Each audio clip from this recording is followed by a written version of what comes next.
नाज़रीन रुपया पैसा में आपको खुशामदीद कहते हैं। मैं हूं अली नासिर।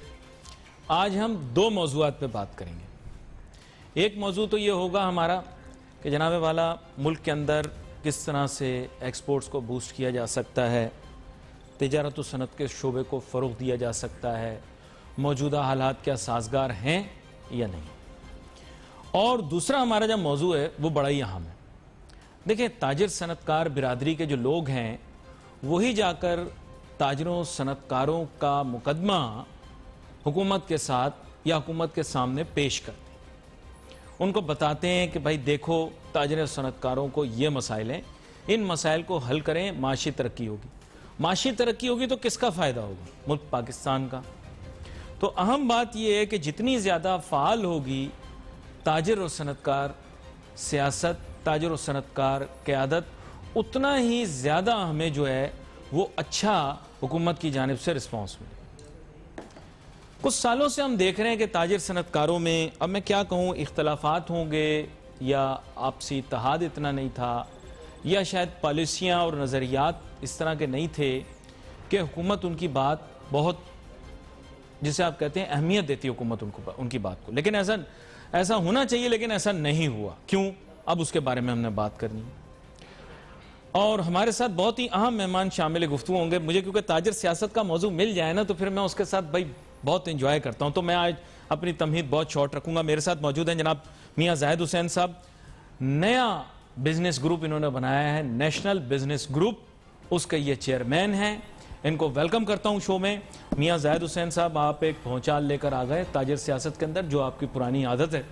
अचानक आप जो है वो एक ऐसी तब्दीली लेकर आए हैं कि जिसकी वजह से ताजिर सियासत के अंदर बहुत सारी नई सफ़बंदियाँ हमें दिखाई दे रही हैं। वेलकम करता हूँ आपको। जी, बहुत शुक्रिया जनाब। मियां जाहिद हुसैन साहब, अब बात कुछ ऐसी है कि माजी के अंदर आपका एक, जिसे आप कह सकते हैं कि जैसे हमारे रवायती सियासत के अंदर किंग मेकर कहते हैं, किंग मेकर टाइप जो है वो आपका किरदार रहा है। वो जैसे नवाबजादा नसरुल्लाह साहब का एक दौर में होता था, फिर उसके बाद जैसे कौमी सियासत की मैं बात कर रहा हूँ, इस तरह अब आपका किरदार सामने आ रहा है। और बात कुछ ऐसी है कि ताजिर सियासत में पहले आप बिजनेसमैन पैनल के साथ थे और इसमें आपने जनाब मियां अंजुम निसार साहब की जीत के अंदर अपना अहम किरदार अदा किया, वो सदर FPCCI मौजूदा तौर पर। तो सबसे पहले तो आपने मुझे ये बताना है कि भाई आपने FPCCI के अंदर अहम ओहदा भी अभी रखा, अच्छी स्टैंडिंग कमेटी आपको मिली, लोगों की खिदमत भी की। अचानक क्या इख्तलाफ पैदा हो गया कि आप अलहदा हो गए उनसे? जी बिस्मिल्लाहिर्रहमानिर्रहीम। पहले तो आपका बहुत शुक्रिया कि आपने मुझे इज़्ज़त दी और यहाँ पर इनवाइट किया। जहाँ तक फेडरेशन के मामलात का ताल्लुक़ है, और जैसे आपने कहा कि खिदमत भी की और फिर अचानक क्या मामलात बने, बात यह है कि हमने पूरा 5 साल एक मिल के काम किया, मियां अंजुम निसार साहब ने और मैंने, और that was a good association.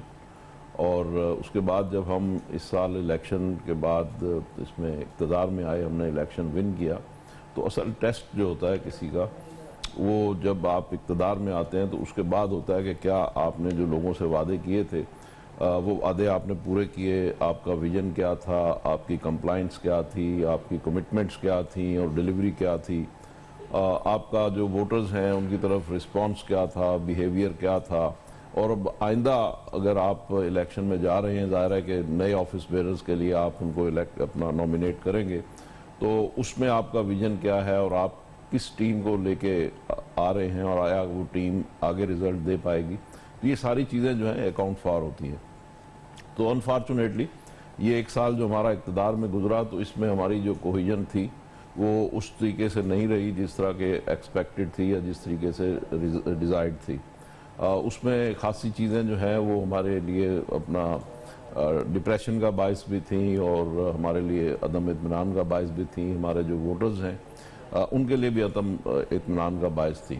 बहुत सारे डिसीजन जो हैं वो एक तरफा हुए और उसमें जो हमारी यानी जिस तरीके से हमें ऑन बोर्ड लेना चाहिए था उसमें ऑन बोर्ड नहीं लिया गया और उसकी वजह से एक तरफा फैसले हुए और जो कि हमें ग्राउंड पे उनका खासा नुकसान भी पहुंचा।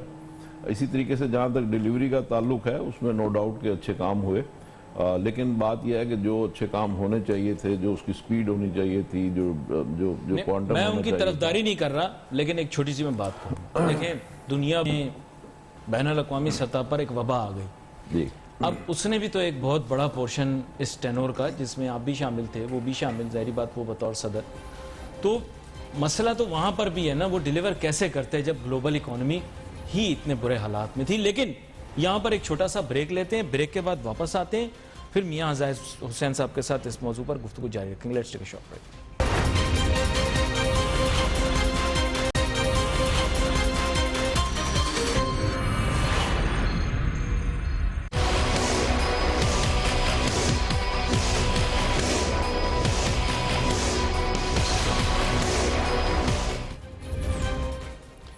अच्छा, आप थोड़ी, जैसे आप कहते हैं ना कि सख्त लाइन ऑफ क्वेश्चनिंग शुरू हो जाएगी, क्योंकि शुरू के अंदर मैं भी थोड़ा कोशिश करता हूँ कि बिल्कुल चीज़ों को स्लो लेकर चलूँ, फिर सख्त लाइन ऑफ क्वेश्चनिंग शुरू होती है। जनाब वाला, यही कुर्सी थी जिस कुर्सी पर आप बैठे हुए, नशिस्त, तो कुर्सी के साथ तो इख्तियार भी होते हैं, लेकिन यह कि ये नशिस्त पे ही आप बैठे हुए थे। और मैंने आपसे पिछले साल पूछा था कि जनाब क्या तब्दीली आएगी, आपने मुझे कहा कि तहकीक के शोबे में बेहतरी लेकर आएंगे, शोबा तहकीक R&D जो कि बिज़नेस और इंडस्ट्री की प्राइमरी कंसर्न है, उस पर वर्क करेंगे, उसके ऊपर पेशरफ्त आपने मुझे बतानी है। दूसरे ये आपने बताया था कि कोशिश करेंगे कि इमेज जो FPCCI का है वो इम्प्रूव करे, क्योंकि आपको पता होगा हालिया अदवार के अंदर हम देख रहे हैं कि पाकिस्तान बिजनेस काउंसिल जो है वो ज़्यादा उभर के सामने आई और उनके मेम्बरान जो हैं ज़्यादा मुतारिक लगते हैं, जबकि FPCCI जो है वो एक एपेक्स तंजीम है, तो यहाँ के मेम्बरान को वज़ीर आज़म हो या कोई और वज़ीर हो इतना ज़्यादा एड्रेस नहीं करते। तो ये इन दो सवालों के पहले आप जवाब दें, इमेज ऑफ FPCCI, और सेकंड ये कि रिसर्च एंड डेवलपमेंट, फिर हम आगे चलते हैं। जी, मैं बिल्कुल जनाब, आपने जो पहले एक सवाल किया था ब्रेक से पहले, जी जी, उसको भी साथ ही मिला लेते हैं। जो आपने कहा कि कोविड की वजह से अगर परफॉर्म कोई कर ही ना सके तो फिर उसमें उसका क्या कसूर है। मेरा उस सिलसिले में जवाब यह है कि क्राइसिस में रिस्पॉन्स करना ही तो असल आपकी लीडरशिप होती है जो आप प्रूव करते हैं। अगर क्राइसिस ना हो तो फिर आपको कोई लीडरशिप प्रूव करने की ज़रूरत भी नहीं होती। तो लिहाजा ये जो क्राइसिस था, इसमें ज़रूरत थी कि लीडरशिप प्रूव की जाती, जिसमें मुझे अफसोस के साथ कहना पड़ता है कि जो रिक्वायरमेंट थी, जो डिज़ायर्ड रिक्वायरमेंट थी, रिजल्ट्स होने चाहिए थे, वो नहीं आ सके, और जो चैलेंजिंग पोजीशन थी उसको उस तरीके से हैंडल नहीं किया गया, और जो हमारे मेंबर्स थे उनकी ख्वाहिशात पे पूरे नहीं उतर सके। क्योंकि देखें, बात यह है कि कोविड के दिनों में बहुत सारी इंडस्ट्रीज़ बंद थी, बहुत सारे SOPs के मामलात थे, एक्सपोर्ट्स में आपके प्रॉब्लम्स थे, इंपोर्ट में आपके कंटेनर्स जो थे 22,000 कंटेनर पोर्ट्स पे पड़े हुए थे। उसमें थोड़ा बहुत काम ज़रूर हुआ, ये नहीं कि बिल्कुल नहीं हुआ, लेकिन जो क़यादत का जहाँ तक ताल्लुक है वो 15-15 दिन, एक हफ्ता, 10-10 दिन वो लेटर पड़े रहते थे, साइन नहीं होते थे, और पाबंदी ये थी कि जी कोई दूसरा साइन नहीं कर सकता। वेयर एज के जब कंसर्न क्वार्टर में भेजे जाते थे तो वो साइन नहीं करते थे 15-15 दिन। तो ये जो मामलात थे, तो इसकी वजह से जो लोगों की तवक्कुआत थी वो बिल्कुल पूरी नहीं हो सकी, और मैं समझता हूँ कि इसमें कॉटन जिनर्स एसोसिएशन के मामलात थे, पाकिस्तान ओवरसीज एम्प्लॉयमेंट एसोसिएशन के थे, रेस्टोरेंट एसोसिएशन के थे, इस तरह के मतलब जो स्मॉल एंड मीडियम सेक्टर में लोग आते हैं जो कि हज़ारों की तादाद में हैं, तो उनके मामलात जो थे, उनके जो पैकेज थे जो हमें गवर्नमेंट को परसू करने थे कि उनके लिए कोई स्पेशल पैकेज दिए जाए, तो वो पैकेज के लिए हमने लेटर बना के भेजे, मगर वहाँ से साइन नहीं हुए और वो आगे प्राइम मिनिस्टर तक गए ही नहीं, और अगर गए तो इतने लेट गए कि जिससे उसका कोई रिजल्ट नहीं आ सका। ये इस तरह के मामलात थे जिसकी वजह से मैं ये देख रहा था कि मेन लीडरशिप में तो मैं था, मैंने लोगों से वादे किए थे, मेरी टीम ने लोगों से वादे किए थे, हमने ये कहा था कि जी हम जब इक़्तिदार में आएंगे तो आपको ये डिलीवर करेंगे। तो अफसोस के साथ जिन लोगों ने उस पर अमल दरामद करना था वो उसमें बिल्कुल बुरी तरह मैं समझता हूँ फ्लॉप हुए और फेल हुए, और उन्होंने डॉक्यूमेंट्स या लेटर्स या उन चीज़ों को बर वक्त आगे तक फॉरवर्ड नहीं किया। बाकी रह गई ये बात जो अभी आपने बात की कि जी R&D के हवाले से, बिल्कुल मैं इसमें आपसे कहने में मुझे कोई तामुल नहीं है कि आपके साथ भी और इसी तरीके से जो तकरीबन 389 वोटर्स थे उनके साथ भी हमारी ये बड़ी कमिटमेंट थी कि हम फेडरेशन को अपलिफ्ट करेंगे, उसमें रिसर्च एंड डेवलपमेंट करेंगे, और R&D के ज़रिए ही हम एक ऐसा हमारे पास मटेरियल होगा, कंटेंट होगा, जिससे हम प्राइम मिनिस्टर या किसी भी दूसरे इदारे को, गवर्नमेंट को, हेल्म ऑफ अफेयर्स जो लोग डील करते हैं, उनको हम कन्विंस कर सकेंगे, ताकि वो हमारा ब्रीफ एक्सेप्ट करें और हमारी चीज़ों को माने। आपने अभी बात की पाकिस्तान बिजनेस काउंसिल की, जी तो बात यह है कि उनके पास कंटेंट है, उनके पास R&D है, और उसकी वजह से वो जब जाते हैं किसी के पास तो उनके पास कंटेंट होता है, इस वजह से उनकी बात सुनी जाती है। FPCCI का जो असल रोना है, जो हम समझते थे डेफिशिएंसी है, वो यही थी कि कंटेंट नहीं था, उसके लिए R&D होनी चाहिए, और यही हमारी कमिटमेंट थी, यही हमारा स्लोगन भी था। बदकिस्मती से इस पूरे साल में हमारी पूरी कोशिश के बावजूद, जोर देने के बावजूद, हमारे वोटर्स का इस पे दबाव होने के बावजूद, R&D के मामले में मैं समझता हूँ एक ज़रा बराबर भी उसमें कोई पेशरफ्त नहीं हुई। कोई उसके लिए स्टाफ नहीं रखा गया, कोई उसके लिए डेलिब्रेटली कोशिश नहीं की गई। मैं ये समझता हूँ कि ये इंतहाई बददियानती की बात है कि जब हम लोगों से ये वादा करें इलेक्शन में कि जी हम आपको ये चीज़ें डिलीवर करेंगे, और डिलीवर करने की बजाय हम उसकी तरफ सोचें भी ना, हम उसकी तरफ पेशरफ्त भी ना करें। अगर हमारी अपनी टीम के कोर के लोग अगर हमें कहें कि जी इस पर कीजिए, खुदा के वास्ते अगले इलेक्शन में भी जाना है, तो उसके ऊपर काम करने की बजाय आप अगले इलेक्शन में फिर अपने क्रोनीज, फिर अपने मतलब 2 नंबर लोग, फिर अपने ऐसे लोग जो आपके एफिलिएट्स हों या आपके डीलर हों, आप चाहेंगे उनको हम लेके आएंगे, तो मैं समझता हूँ ये बड़ी ज्यादती नहीं, की फिर बात है। सब्सटेंशिएट करना पड़ेगा अपने क्लेम को। देखिए जी, फिर सब्सटेंशिएट करना पड़ेगा। देखिए बिल्कुल। आपने इतनी बड़ी बात मीडिया पर कर दी, जाहिर बात है, और आपके मुखालफिन भी देख रहे होंगे। आपने बड़े तल्ख अल्फाज इस्तेमाल किए, बड़े सख्त अल्फाज इस्तेमाल किए। मैं दोहराऊंगा नहीं, क्योंकि उसमें बड़ी ज़ोर ज़ोर से लोगों को लगेगी फिर बात यह है कि आप वजाहत फिर अब आपको करनी पड़ेगी भाई। अब आप पहले ये बताएं, देखें जो UVG है उसकी तरफ से सदारती उम्मीदवार है खालिद तवाब साहब, काफ़ी मंझे हुए मैं कहूँगा कारोबारी शख्सियत हैं, काफ़ी अरसे से जो है मैं कह रहा हूँ ताजर सियासत के अंदर मुतहर्रिक रहे हैं। लेकिन उनकी तरफ से कौन है सदारती उम्मीदवार? कौन मतलब कौन है BMP की तरफ से कौन है? मैं सॉरी, मुझे पता नहीं, मैं नाम जी मेरे जहन से निकल गया, या मैंने कहा कौन है कौन? मैं आपसे गुजारिश करता हूँ, आपके सवाल में ही आपका जवाब है, ठीक है। मुझसे लोग अक्सर सवाल पूछ रहे हैं कि BMP का कैंडिडेट कौन है, ठीक है। अब मैं क्यों बताऊं? ये तो BMP वालों का काम है, वो बताएं, ठीक है ना। तो मैं यही तो मेरा कहना है, यही रोना है। हमने नहीं, कोई उन्होंने सदारती उम्मीदवार कर दिया है? जी, मैं यही गुजारिश कर रहा हूँ।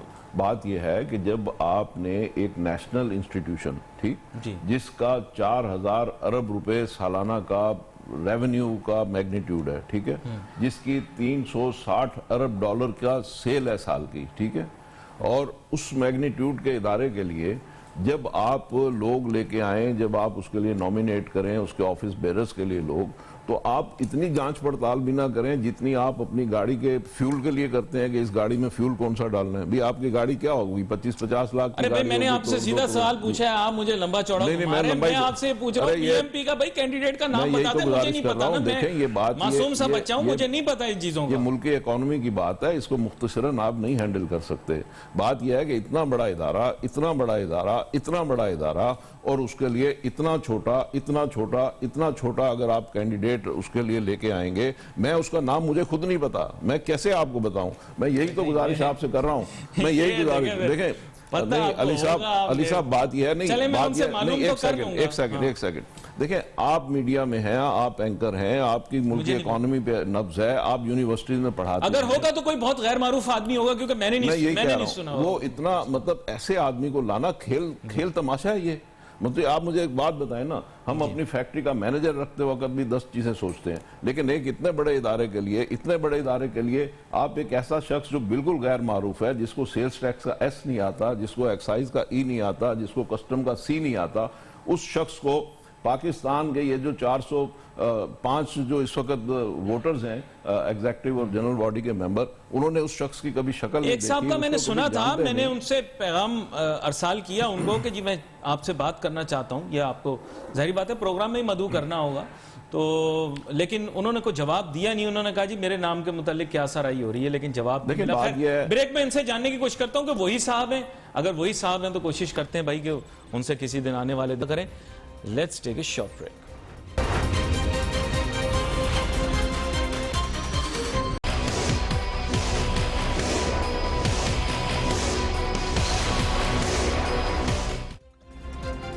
चलो भाई, बहुत बात कर ली, अब ताजर सियासत पर कुछ आगे आने वाले दिनों के लिए छोड़ देते हैं।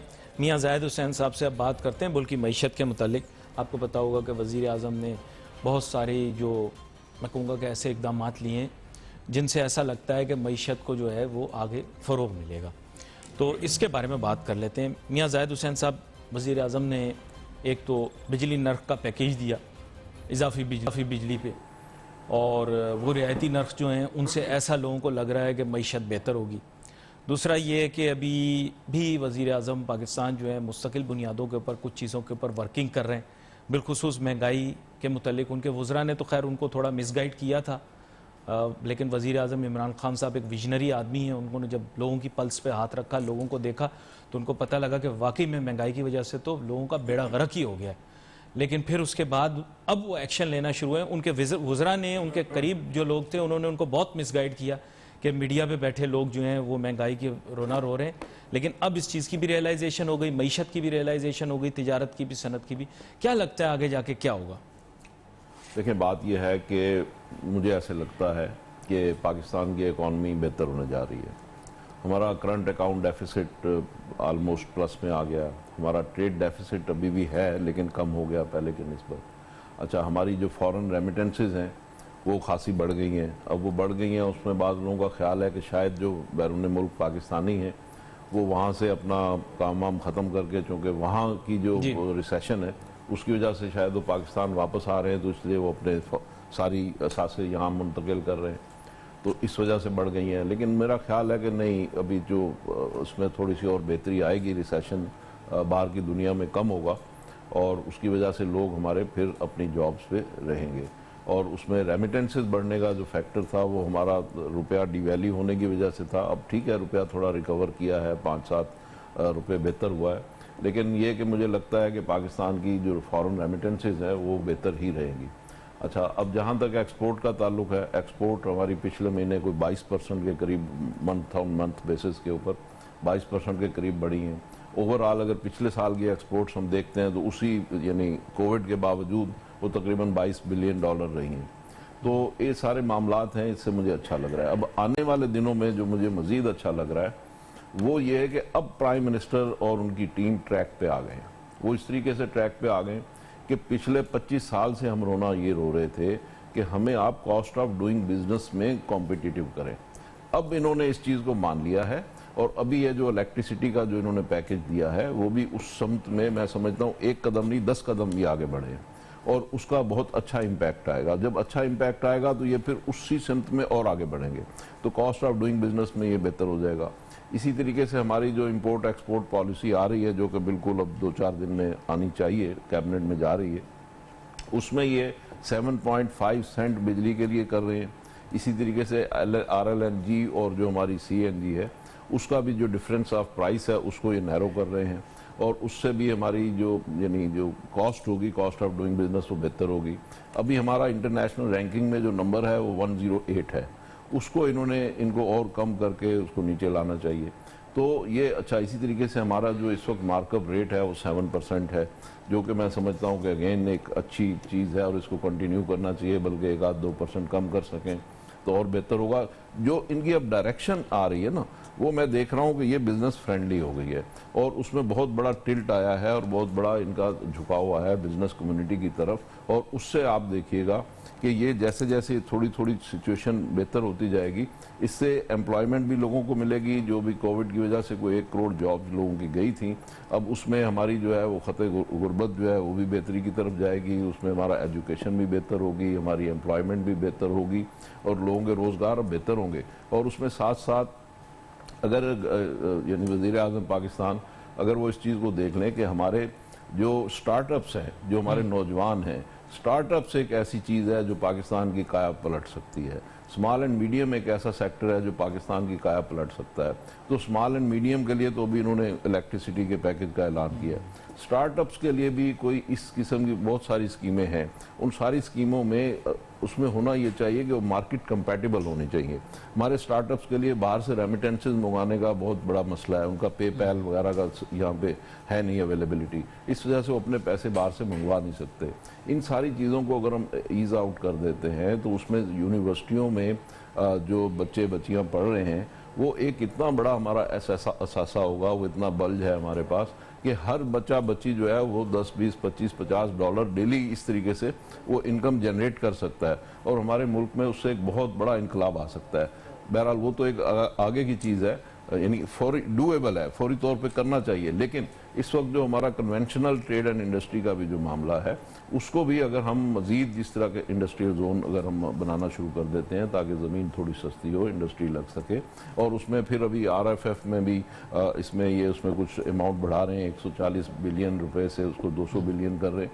इस तरह से जो फैसिलिटेट अब ये इंडस्ट्री को करने जा रहे हैं, जो बामकसद फैसिलिटेशन है, और उसके नतीजे में मैं आने वाले 6 महीने बहुत अच्छे देख रहा हूँ और इंशाल्लाह मुझे पूरी तवक्को है और उम्मीद है कि हमारी एक्सपोर्ट्स जो है वो भी इंशाल्लाह बढ़ेंगी और हमारी जो इसमें कॉस्ट ऑफ डूइंग बिजनेस कम होगी। और दूसरी एक बात है, ये जो छोटी छोटी सुइयां चुभोने वाली बात है ना बिजनेस कम्युनिटी को, कि कभी वो EOBI की सुई चुभोते हैं, कभी सोशल सिक्योरिटी की सुई चुभोते हैं, कभी इस तरह के दूसरे मामलात हैं, इन चीज़ों को ठीक करना चाहिए। कभी नैब की सुई चुभोते हैं, तो ये जो सुइयां चुभोने वाला काम है, इरिटेंट्स है, इनको भी ठीक करना चाहिए। इलाज करते हैं, इलाज, इससे पता नहीं किसका इलाज होता है, लेकिन उसमें यह है कि हम ये देखते हैं कि लोग अपना कारोबार करने की बजाय अपना, देखिए सबसे बड़ी इस वक्त जो हमारी जो थ्रस्ट होनी चाहिए और सबसे बड़ा जो ऑब्जेक्टिव होना चाहिए वो ये होना चाहिए एम्प्लॉयमेंट।